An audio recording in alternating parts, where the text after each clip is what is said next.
Bonjour et bienvenue. Aujourd'hui, on plonge dans ce qui est devenu une véritable cocotte minute, l'équipe nationale algérienne. Bonjour. Oui, une cocotte minute, c'est exactement le terme. On a sous les yeux des éléments qui racontent une histoire fascinante, bien au-delà des simples scores. C'est ça. Il y a la pression des résultats, bien sûr, avec cette montée complètement folle au classement FIFA qu'on va décortiquer. Mais il y a aussi, et c'est peut-être là le plus intéressant, toute la pression qui vient de l'extérieur, les rumeurs, les polémiques. La guerre psychologique, en fait. Exactement. On va voir comment la performance sur le terrain et la gestion de ce chaos en coulisses sont devenus les deux faces d'une même pièce. C'est tout à fait ça. Le foot de haut niveau aujourd'hui, c'est un combat sur plusieurs fronts. Il y a la pelouse, évidemment, et là-dessus, l'Algérie est très performante. C'est clair. Mais il y a tout ce qui gravite autour. L'image, la gestion de crise. Donc, on va regarder ça sous 3 angles. La mécanique de leur succès, le défi immense qui les attend, et ces 2 petites histoires de coulisses qui, en réalité, sont tout sauf anecdotiques. Alors parlons-en de cette montée en puissance. Elle est spectaculaire. Les sources nous disent que l'Algérie a grimpé de 7 places au classement mondial. 7 places d'un coup. Ça sort pas de nulle part. J'imagine que le calculateur de la FIFA a dû chauffer. Comment ça se traduit en points concrets ? Il a bien chauffé, en effet. On parle d'un passage de la 34e à la 27e place mondiale. Ah oui, quand même ! Ce qui les place sur le podium africain, juste derrière le Maroc et le Sénégal. Et pour comprendre comment, il faut regarder le détail. La victoire contre la République démocratique du Congo, par exemple, à elle seule, elle leur a rapporté presque 15 points. 15 points en 90 minutes. C'est énorme. Oui, et ce n'est pas un coup d'éclat isolé, c'est vraiment une accumulation. C'est une dynamique. Exactement, si on regarde l'ensemble du tournoi, ils ont engrangé plus de 43 points. Plus de 43 points ? Ce qui est fascinant, c'est la logique du système. Battre le Burkina Faso, un adversaire très coriace, ça rapporte quasiment le double de points que de battre le Soudan, par exemple. Ah, d'accord. Le système ne récompense pas juste la victoire, il récompense la difficulté de la victoire. C'est ça qui rend cette série si impressionnante. Ce n'est pas juste une question de morale ou de confiance. C'est un véritable actif stratégique qu'ils sont en train de construire. Au total, on parle de 43,23 points accumulés. Pour donner une idée, c'est comme si l'Algérie avait transformé chaque match en une sorte d'action boursière pour son avenir. J'aime bien l'image. Chaque victoire n'est pas juste un gain pour le tournoi, c'est un investissement qui payera des dividendes lors des prochains tirages au sort, notamment pour la Coupe du Monde. Donc ça montre qu'ils sont sur une lancée incroyable. C'est ça. Et cette lancée, elle les amène tout droit à un choc calibre. Le quart de finale contre le Nigeria, le 10 janvier à Marrakech. Là, on change de calibre. Un très très gros morceau.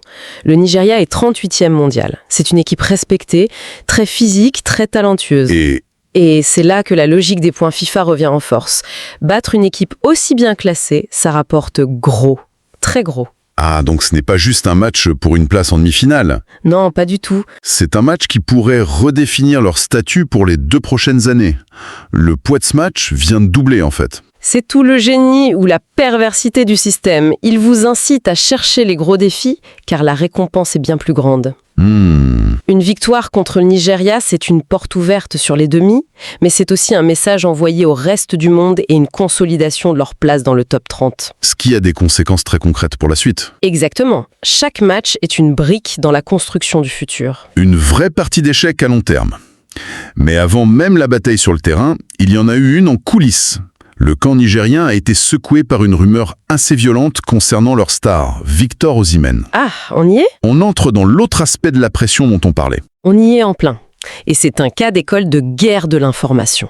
La rumeur, qui a été reprise par des médias importants, parlait d'une altercation très, très vive entre Osimhen et son coéquipier Lookman. Après un remplacement, c'est ça. Oui. Et les détails étaient très précis. On parlait d'un Osimhen furieux, menaçant de quitter l'équipe, de ne plus jamais porter le maillot. Bref, le genre d'histoire qui peut faire imploser un vestiaire à quelques jours d'un match crucial. Exactement.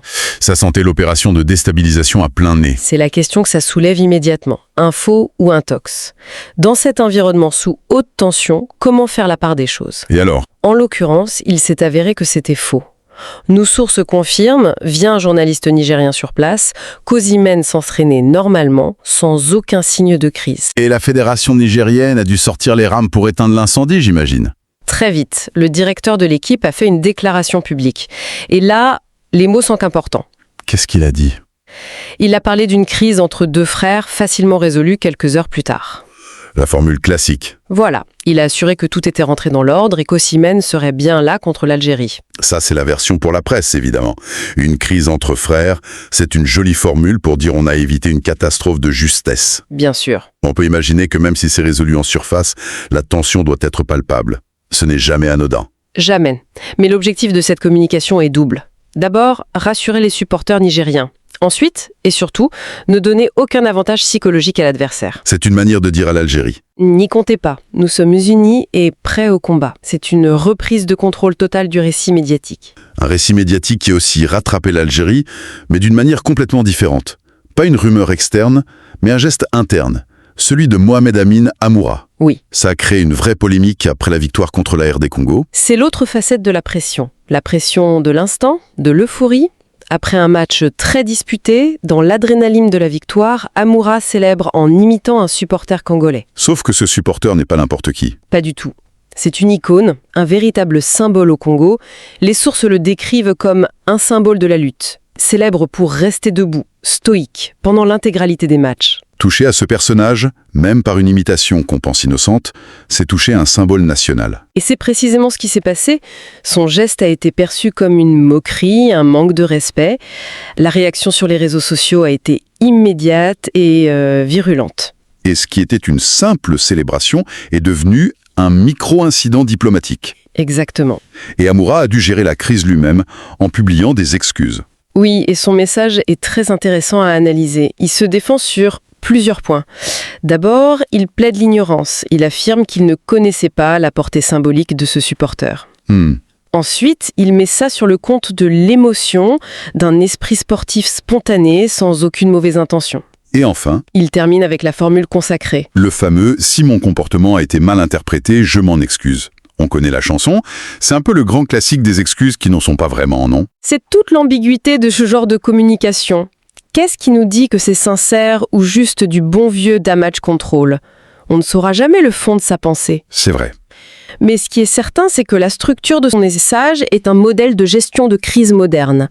Il reconnaît, il explique, il dédramatise et il s'excuse de l'interprétation, pas forcément du geste lui-même. C'est très habile. Il calme le jeu sans s'accabler. C'est ça.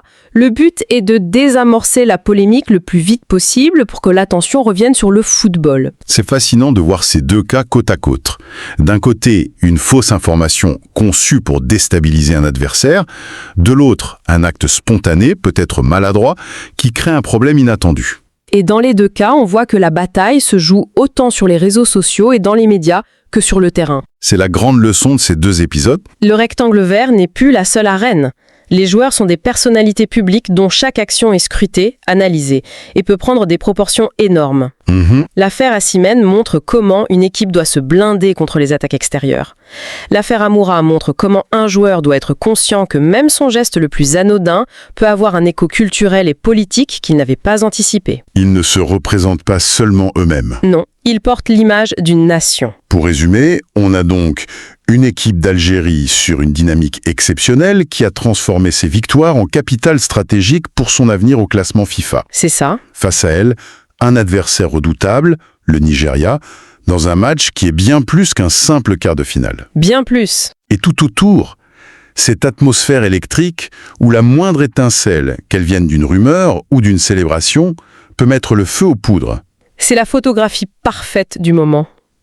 Au-delà des schémas tactiques et des performances, ces deux histoires nous rappellent que le football, c'est aussi une affaire d'identité, de symboles et de communication. Totalement. Alors que les deux équipes se préparent, la vraie question est peut-être là. Qu'est-ce qui pèsera le plus lourd dans la balance, le jour du match? La pure stratégie de jeu ou la capacité à gérer la pression, les émotions et tous ces récits qui s'écrivent en dehors du terrain?